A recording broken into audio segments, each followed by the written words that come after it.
of ECO to take the chair of this first session of ISEE 2012, and also to invite Senator Cristóvão Buarque and Dr. Yolanda Kekebatse to come to the stage. Dear colleagues and friends, it is a great honor to share this opening session of ISEE 2012. I thank the organizers for giving this rare opportunity. In fact, once again, I have to thank them, to thank Amélia Rodrigues, Paulo Mibieli, Peter May, and the whole membership of ECO for graciously bestowing upon me last October the title of ECO's honorary president. As I told them when, to my surprise, I knew of the laurel, I consider their decision, first of all, a sign of affection. And affection, dear colleagues and friends, seems to me the great strength, the cement of ecological economics and of an ecological economy. Affection for our fellow human beings, affection for the beauty of nature, love for life. This is why we challenge so strongly the prevailing concept of development, which puts continuous economic growth, a biophysical impossibility in the first place, before anything else. The inspiring contribution of Nicola Georgescu-Reagan, introducing the entropy law in the conventional vision of the economic process, has shown conclusively that to speak of infinite growth in a finite planet, to use his expression, is a graceless tautology. Herman Daly, one of ISEE's pillars, if not its symbol, has spoken wisely and frequently about the impossibility of an ever-increasing economy in a fuller, dramatically changed world. Of course, we want development. But growth is another thing, a beast that its worshippers want to camouflage with a green dye. As Ashok Khosla, a former director of the UNEP, stated this week in Rio, people from the brown economy are very powerful. It is they who finance governments, who get votes, who manage political parties, so it is not easy to ignore them.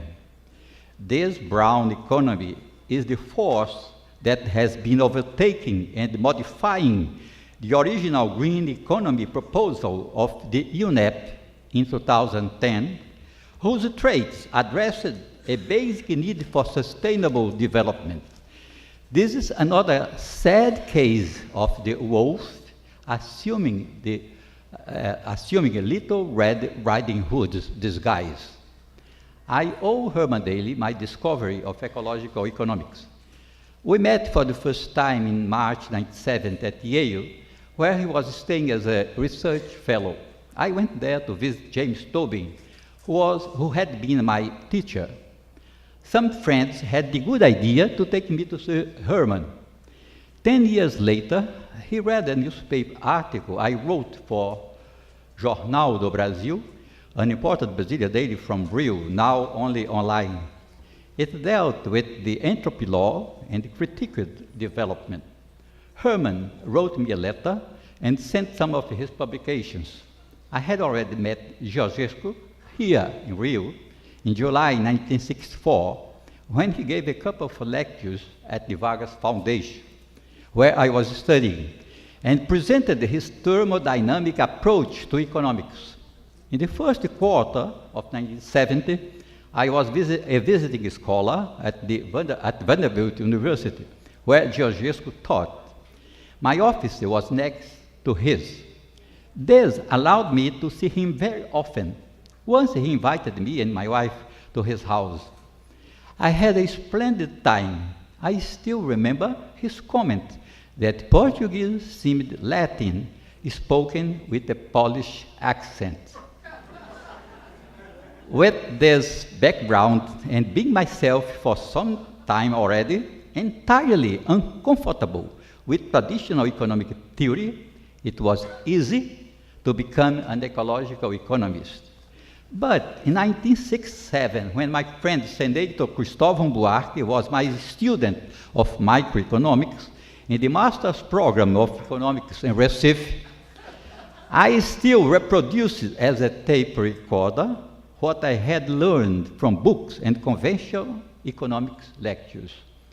This had changed in July 1983, when I organized a mini course called The Economics of the 80s at the annual meeting of the Brazilian Society for the Advancement of Science in Belém, the Amazon region. Both Cristóvão and Herman, besides my good friend Dirceu Pessoa, who died in 1987 in a strange plane crash, were invited to share with me the responsibility of conveying the principles of economics with a new perspective. Amélia Rodrigues Henriques, a brilliant past president of EcoEco, who is participating in this conference, was a student at that time in Belém. She took part in the mini course, and also worked as a volunteer worker for the conference. I know some of our fellow members of ISEE give importance, perhaps too much, to economic growth. However, after having the opportunity to learn something from Georgescu Reagan, after reading Kenneth Boulding and participating with him in ISEE's White Ireland workshop in 1990, after having read and listened to E.F. Shoemaker, Herman Daly, Joan Martinez Allier, Inas Sachs, Armando Mendes, whose death occurred today, unfortunately, José Elida Veiga, and others, after having enjoyed the company on several occasions and read the important contributions of the great Brazilian political economist Celso Furtado, who was also my teacher at Yale, I am fully convinced of Furtado's 1974 explanation of growth as a myth. Our affection for humanity should lead us to think on improving the human condition. This is the task I conceive for ecological economics, following the advice of Alfred North Whitehead, that we are here first to live well, and secondly, to live better. We are not here to own more and more gadgets, some plainly stupid.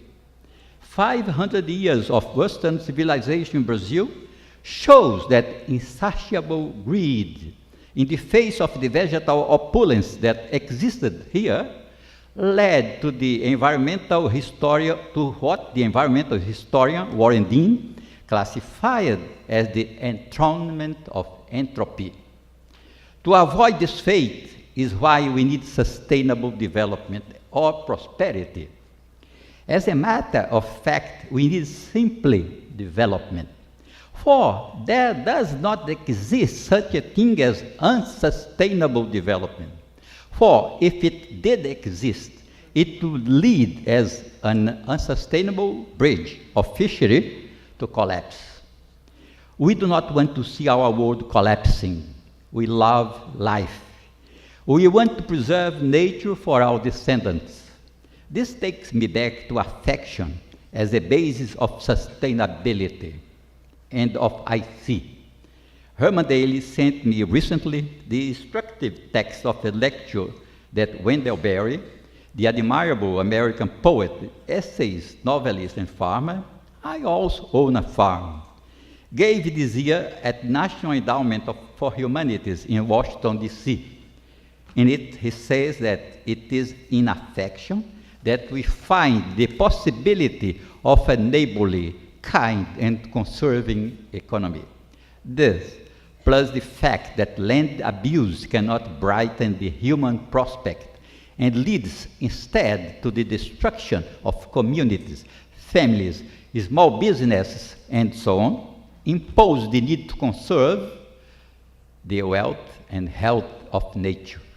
The concept of sustainability requires, according to Barry, that the fertility cycle of birth, growth, maturity, death, and decay should turn continuously in place so that nothing is wasted. Barry explains that for this to happen in the stewardship of humans, there must be a cultural cycle in harmony with the fertility cycle. The cultural cycle would then be what is meant by sustainability. Barry concludes, the fertility cycle turns by the law of nature. The cultural cycle turns on affection. Let us make ISEE a humane enterprise, turning on affection. And let us not forget that, as Cecilia Meirelles, a Brazilian poet I like, wrote, above and below the earth, one day the gold must run dry. I now have the pleasure to give the floor to Yolanda Kakabadze, president of WWF, whom I met in Ecuador, although she certainly does not remember it, a few years ago. Obrigado, thank you.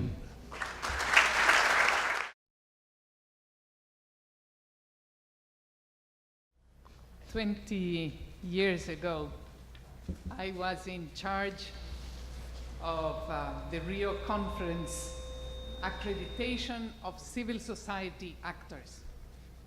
And civil society actors was everything that was not central government. It included local authorities and parliamentarians, indigenous peoples and NGOs, and the Chamber of Commerce, and astronauts. The day I had the visit of the president of the Association of Astronauts, asking me to have accreditation to the Earth Summit, I had to ask several questions. Why? Prove to me that you are dealing with sustainable development. Deliver your documents, and then I will decide. And so my first question to the president of the Astronauts Association of the World was, why do you want to participate in this conference? And he said, we are the only ones who have seen planet Earth from a different perspective. You have the accreditation, sir. And when I listened to Bina and all the previous speakers and you, I see ISEE as the organization that in a way is replacing the astronaut. With the present communications of the world that have brought all peoples and countries and continents and themes together, you are bridging what used to be a strange topic to all the other actors. Sergio, you mentioned that Isabella has key advisors from the economic world to bring economics into the green thinking. Me, being the president of WWF, have to agree with her, but also say that we need to bring green thinking into the economics. Thank you for this invitation and for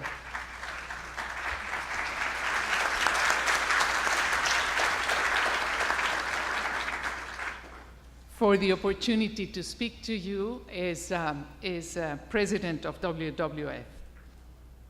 The concept of sustainable development has never been more challenged, yet never of greater value than it is today.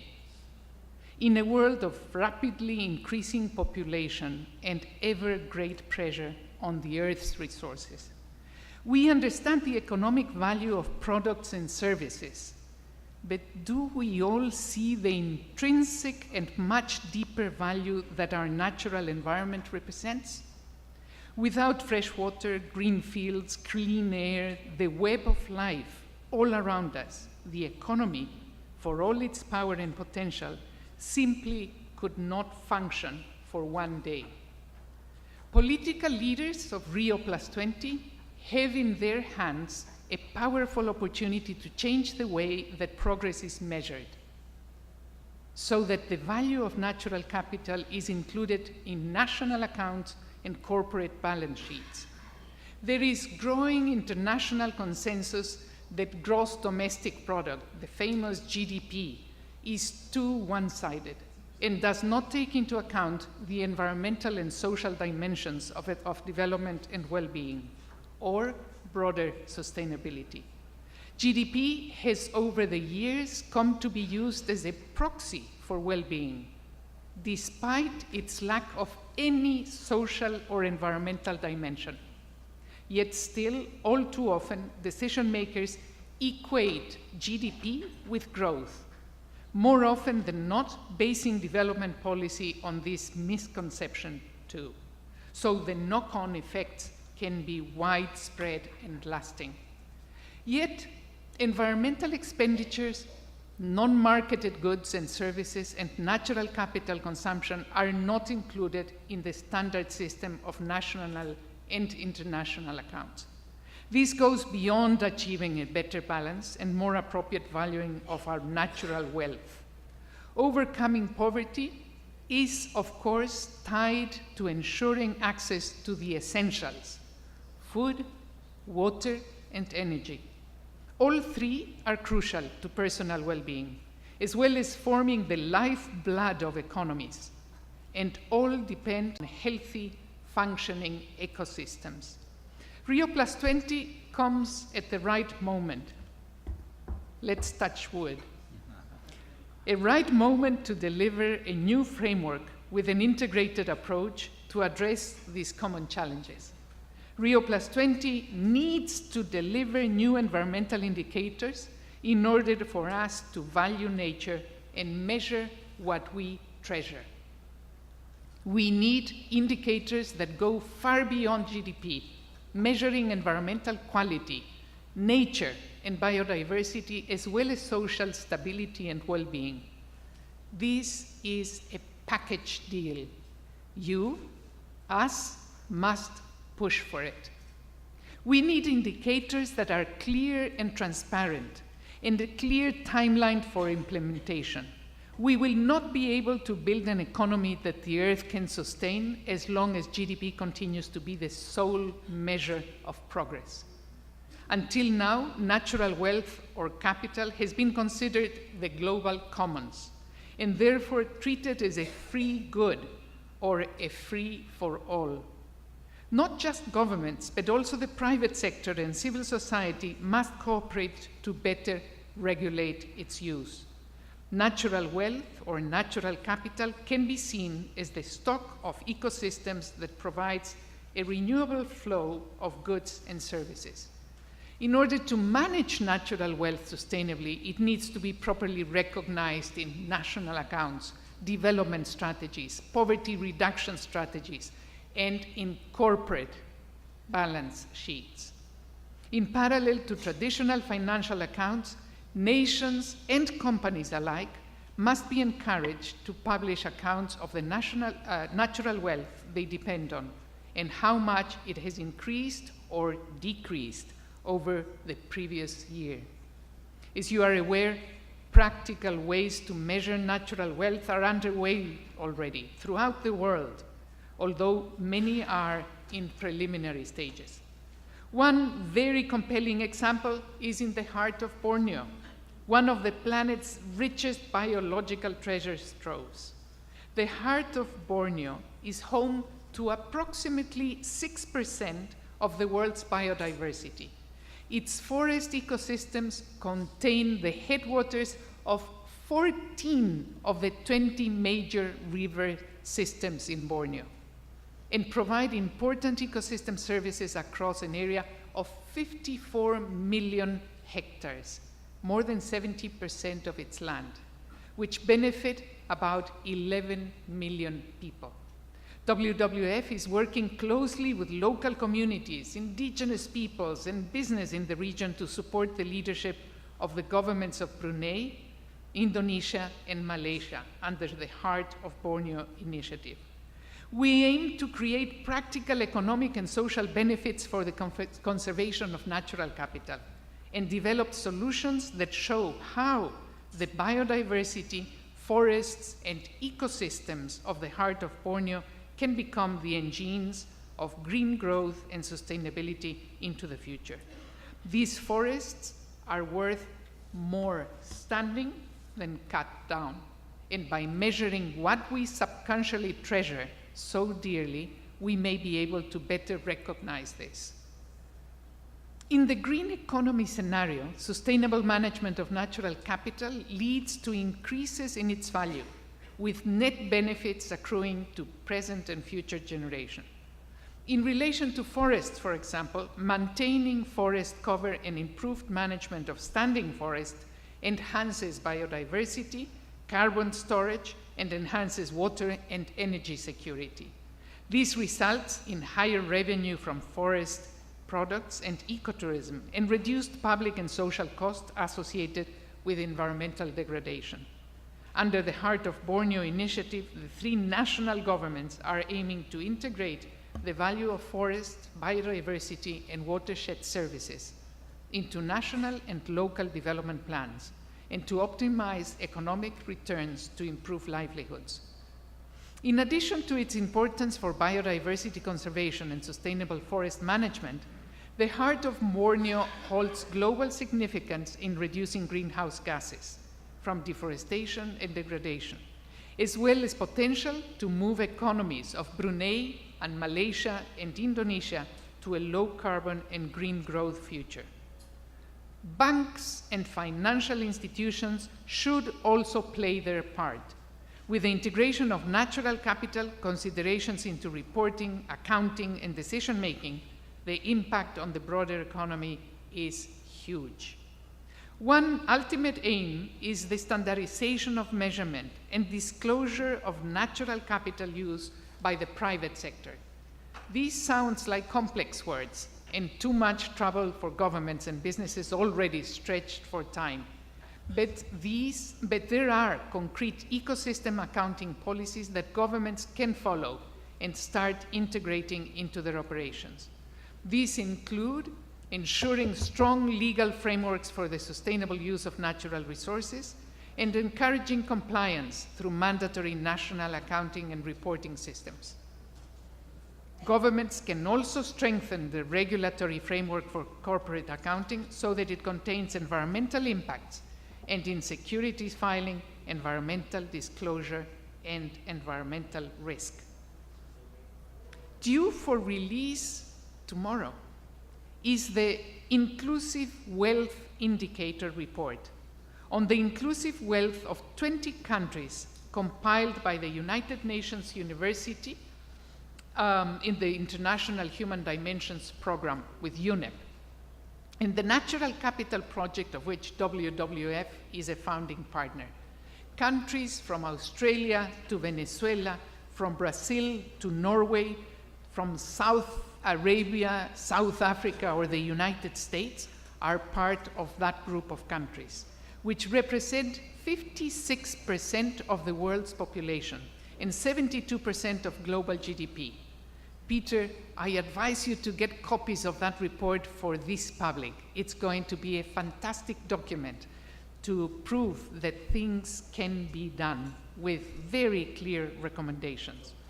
And there are many examples of this concept being rolled out on the ground and in the corridors of power. In the European Union, the No Net Loss Working Group has established under the EU Biodiversity Strategy to ensure no net loss of biodiversity and ecosystem services. The UK, meanwhile, has established a Natural Capital Committee to improve government understanding of the value of natural capital. But working unilateral and in isolation from each other can reduce the incentives for moving proactively and energetically towards the global standards and approaches we so desperately need.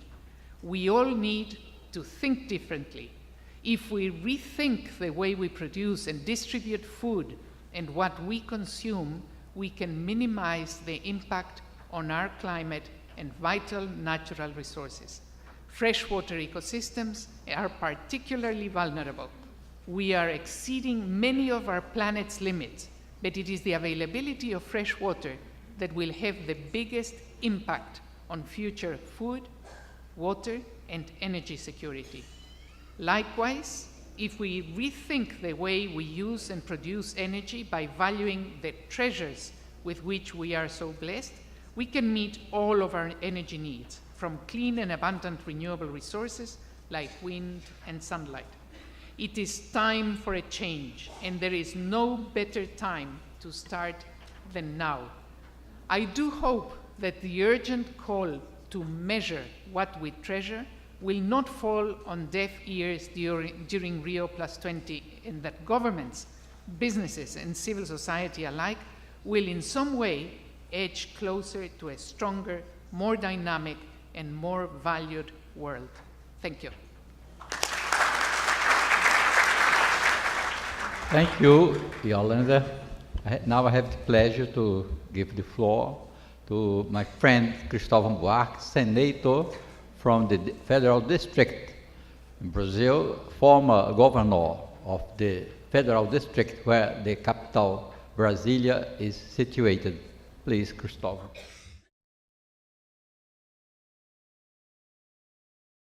Good afternoon, everybody. My teacher, he was my professor. You may not believe that, but that's true. He forgot two things in my curriculum that I'm very happy to put. One, I was rector of the University of Brasilia, and the second was I was one of the founders of the Sustainable Development Center of University of Brasilia. 20 years ago, we started to think on that. 17 years ago, we started it, and now we have, I'd say, 400 theses and dissertations, and a lot of students. But I want to start from the last question you spoke. You said, it's time to change, and I like that. But I want to say that it's time to change not only how to do, but where to go. Because we have been discussing for the last, let's say, days here in Rio, how to do. And the answer is green economics. We have to discuss where does we want to go as a project for humankind. This is why I was very happy when someone chose the title of this presentation as Sustainability of Sustainability. I would even prefer unsustainability of sustainability. But anyway, I want to present you why I think we have an unsustainability of the sustainability. And second, what to do from the point of view of a new economy, or a new economics even. And beside the green economics, I want to consider 4 other colors that we should put together to have a new kind of economy and economics.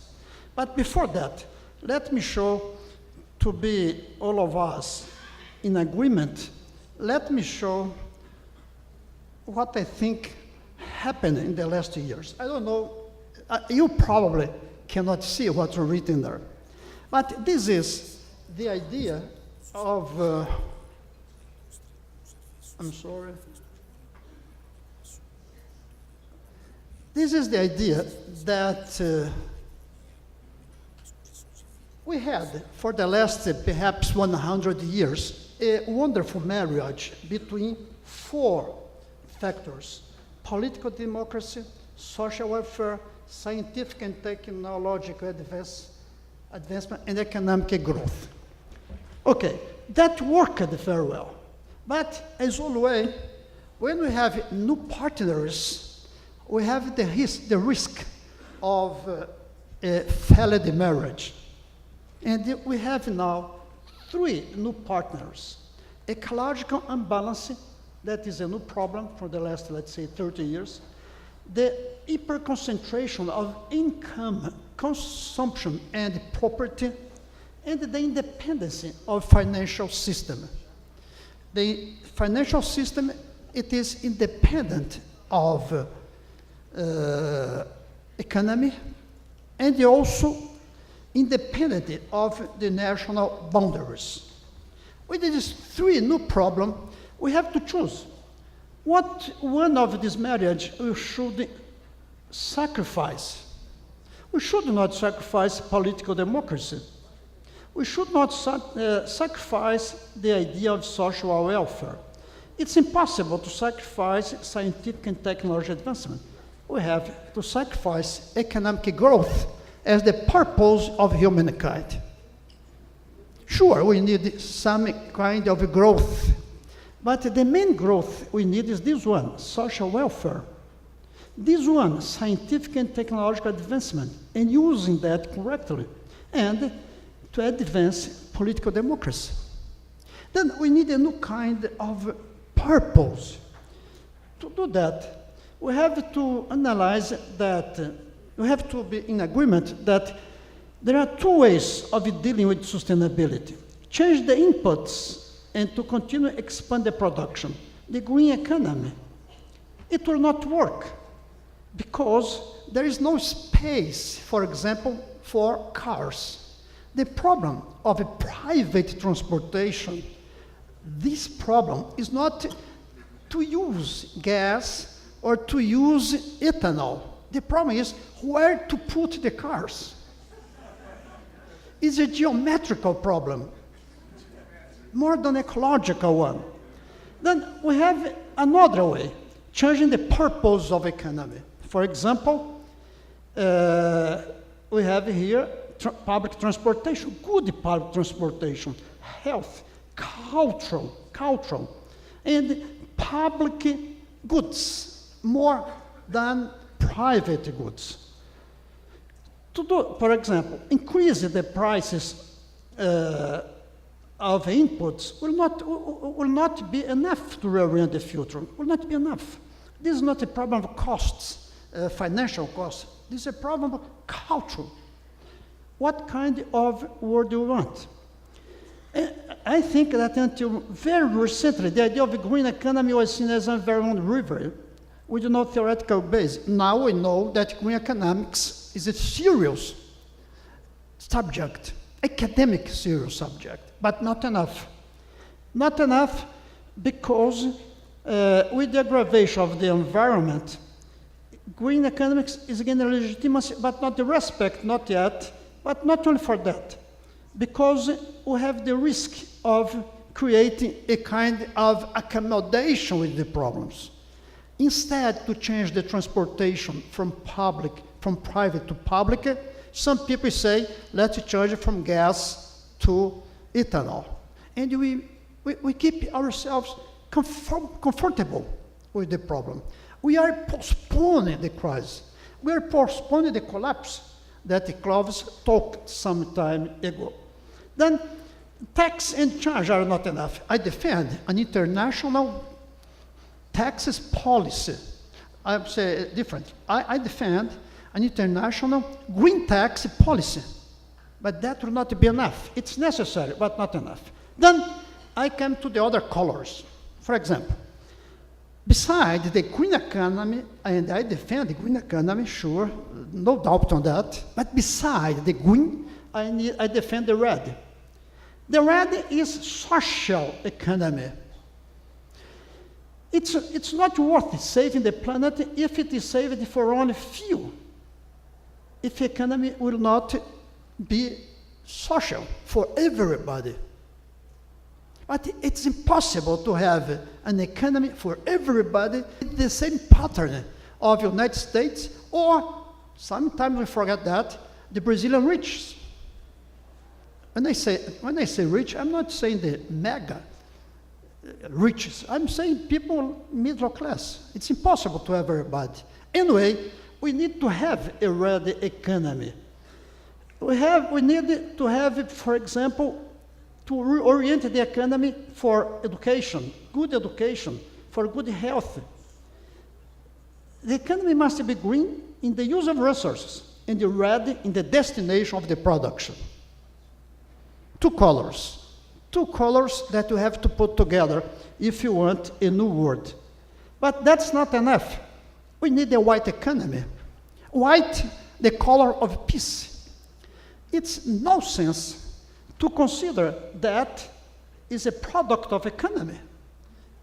It's nonsense to say that's different. I don't know why I put it, because you can have that for peace purposes also. That's a mistake. But let's put this one here. It's nonsense to say that these two made humankind more happy. Because I don't know how much does the cost, but a part of the gross national product is coming from that. It's nonsense to say that the ballot that killed, for example, John Lennon, made the world more happy because it increased the GNP in the United States. Or anywhere, when someone shot another, the GNP grew up. And the income per capita also. Because there is one person less in the world. We have to change that. We have to have a kind of economy where the GNP will not consider weapons production. We have a theoretical problem here. How to consider the products that is not weapon, but we have side effects. The economy has some productive sectors, not inside the weapons industry, but close to them. I don't know how to solve that. But anyway, we have to abolish in our GNP these ideas. The other color is yellow color. Sure, these names, these words are just metaphors. I could even use other colors. But for example, the industry that will have some modern technology, we have to go ahead with that. But we need ethics above the technology. Anyway, we have to have yellow economy from the sense of, even because we needed that to reduce the time working in a new economy. In our economy today, we needed that to increase unemployment. Today, we are using that to create unemployment, but we could use that to create more free time to everybody. It depends on the red color of the economy. We need also a blue economy. Blue in the sense of well-being. And that could be the short way to say the economy should be blue. Perhaps even I should choose the idea of blue as together other colors also. Blue could be the metaphor for all the colors. Anyway, if I put only blue color, I will not have the opportunity to talk about the others four. Although green, we have been spoken a lot. But you have to go ahead with the idea of a red economy, a white economy, and also a blue economy, the well-being of people. And to have the blue economy, we have to remove all obstacles to the individual search to happiness. We are afraid to speak about happiness in our economics persons meeting. We have to speak about happiness. And perhaps even to try to measure this kind of progress to a happier world. Perhaps the word would be degrowth, for a better word. Most of us do not accept or do not have enough courage to use the word degrowth. We have to use degrowth. Sustainable development, it's impossible. We can have a less unsustainable development. But if we do not do what I used to call a progress of the progress, we need to make a progress that will make the progress of the concept of progress. We have to change the idea of progress. And you know, we have a lot of different papers on that today. The sustainability, as I spoke to you, need other colors than green. And to finish, I want to say that I have been using for many years, many years. The first time it was published was in the book, The End of Economics, Ethics and the Disorder of Progress, published by Zeddy Books in London, but published in Brazil in 89 or 90. I have been using this word here, econology. Econology is, you will see, a new word with an E from ethics. Changing the purpose and the beneficiaries in this and future generations. The ethics would say where we want to go. It will be an ethical problem. Where does we want to go? Eco means ecology. I should put here eco, and instead of ethics, ecology. I made a mistake. Eco means ecology, taking the whole nature as resource and wealth.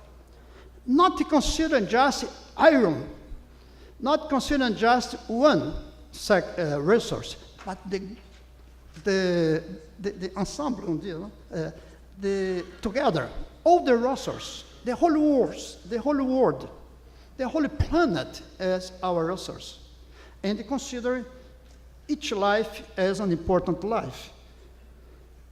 And econo means economics.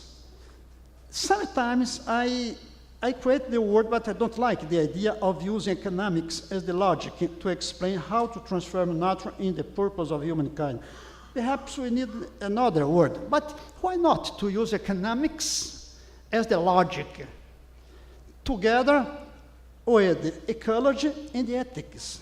If we put together ethics, ecology, and economics, we can call it econology, or any other word. But the idea, the main idea, is to put together these three things. Ethics, to define where to go. Eco, to define where to walk in the whole planet. Econo, to define the logic that we have been using. I want to say that if you want any other consideration about that, you can find in these sites that I have, where I've been discussing a lot about the growth, about the colors of economy, and about the sustainability of sustainability. And I am very happy to share these discussions with you this afternoon. Thank you very much. Well, because of the program, which is now, I think over time, we are closing now and inviting everybody to have dance, a ball, or excellent food too. Oh, Peter is allowing you to make about how many questions? 500? Peter, how many questions? 500? No, 3 questions for the speakers, please. I think all the presentations in this and previous sessions have lot for reflection. And the thoughts you, Professor, and two others have left this evening, I think the thought of natural capital to my mind is the idea whose time has come, and now we have to reckon with that, and everything else has to be redefined in terms of natural capital. But given that what you're saying, ecology and ethics, the challenge is the undifferentiated and undirected growth. And unless we seize that problem head on, if the cost of the car is earth, what is that you are trading with? Now so the normative aspects of economics and the possibilities of civilization for our grandchildren is something that we have to address straightway. And 20 years ago, it was thought that world will be a lot better. It may be better in terms of ideas, but the world materially and in terms of the ecosystems and its whole life support system is not what we really would have wanted. So how do we, and the word that you have used, Professor, stupid lifestyle problem in one sentence is the lifestyle. And the answer is, and the issue is, how do we change that lifestyle? Here and now. At least in a conference like that, we could have said no to animal food, no to cars, no to alcohol, no to tobacco. None of these things we are doing. And if we don't do, how can we reverse the entropy that even the big gatherings, however well-meaning they are, the question is, how do we do that? Please, could you identify yourself? Thank you. I'm Roger Martin from Population Matters, and there is one topic, of course, which is mentioned by every speaker in looking at this difficult and uncertain future, but is not considered a variable, apparently only a given, to be accommodated. That is population growth. I noticed that WWF, in that splendid recent report, again regarded this as a given, the median of the UN forecast. Whereas, in fact, what the UN are telling us is that by 2050, depending on what we do in the intervening 38 years, we will be somewhere in the range of a planet with 8.1 or 10.6 billion, 2.5 billion more or less. And I do hope that ISEE can take that out in their own reports from the conference. Thank you. Sorry for the machine. Does it work now? Okay. Joachim Spangenberg from the Sustainable Europe Research Institute in Germany. One statement according to... No, does it work? Yeah. One statement according to the standard assessment of population growth and economic growth, we're going to have about 20% population growth by 2050, but 400% economic growth, so I suggest to focus on the more important factors.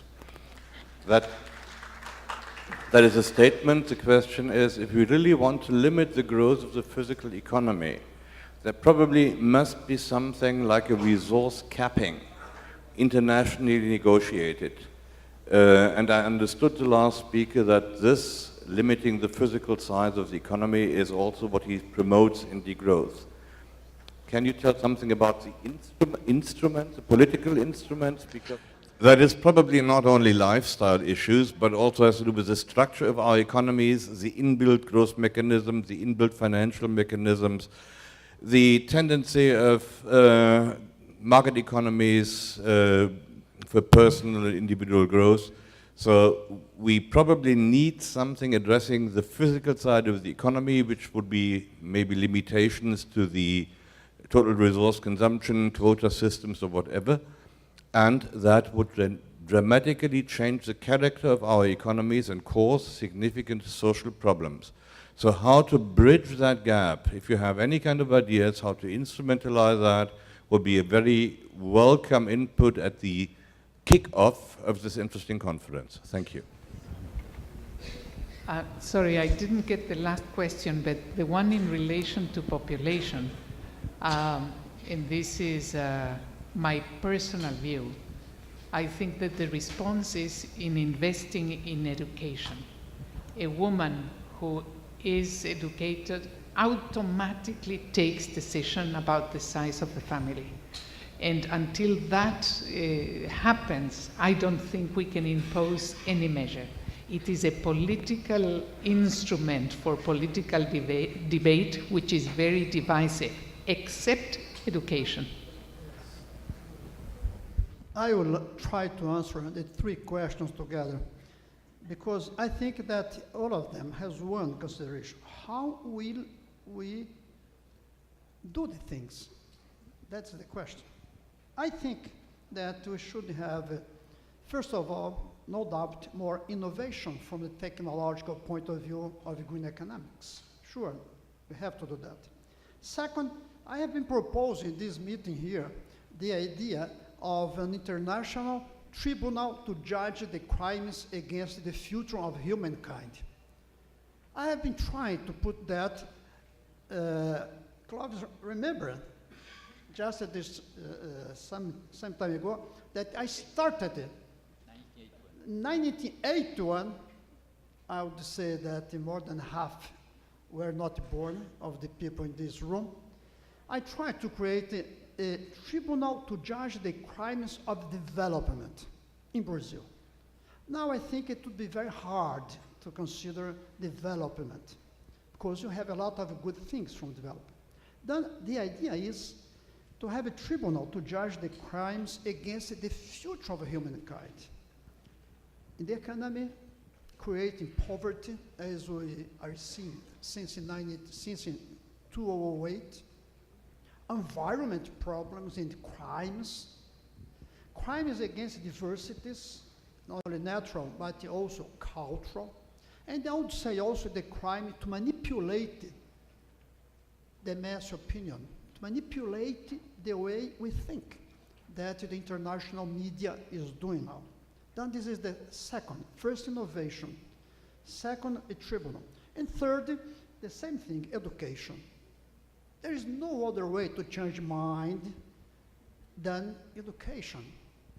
This is the proposition I have been discussing, trying to push the Brazilian government to discuss in Rio, is the idea of a kind of Marshall Plan for education. 60 years ago, Bretton Woods it started to be a very important city, very small, because it changed the course, the pattern of the world just after the Second War. Rio de Janeiro, in this meeting, has two alternatives. To be just a happening, Rio plus 20, a happening, like we are doing here, an event to commemorate past 20 years, or Rio plus 20 can be a mark, a turning point for the next 50 years. To do that, we have to change culture, mind. I used to say that green culture is a lot more important than green economics. Even because if you have a green culture, we will have a green economics. But we can have a green economics without arriving to a better world. Then a kind of international plan, let's not use the word Marshall, an international plan for the education of anyone, every child in the world, to have more preparation to understand what's happened and to look for a new world. In this sense, I think that one of the things that perhaps it has something to do with the last question is the idea that growth is not the purpose.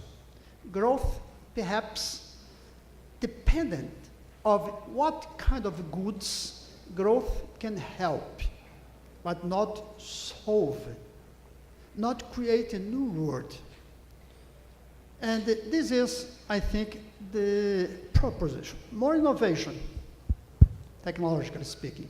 A tribunal and an international plan for education. I see no other way. I see no other way to do a revolution, because you are looking for a cultural revolution, no more an economic or a social or a technological revolution. The revolution we have ahead is the revolution of human mind to a better humankind. Thank you, Cristóvão. Well, I think if we had the time, we'd continue here discussing these things. I'd like to add on the remark is that recently I read an article by a physicist whose title was Economics as the Entropy Law Matter. This is, I think, recalling the title of E.F. Shoemaker's book. It's most beautiful, Economics as if People Matter. We are in need of introducing thermodynamics in the curriculum of the economics profession, because the lack of understanding of this law of nature leads us to believe in things that are completely out of focus. And I think this is the big message that I have learned from some important people, and which I wanted to convey to you when I spoke. And we should not move away from commitment to understand economics on the basis of nature. We cannot live without nature. There is no economy without an ecosystem, but there are many ecosystems without an economy. Well, thank you for your presence here.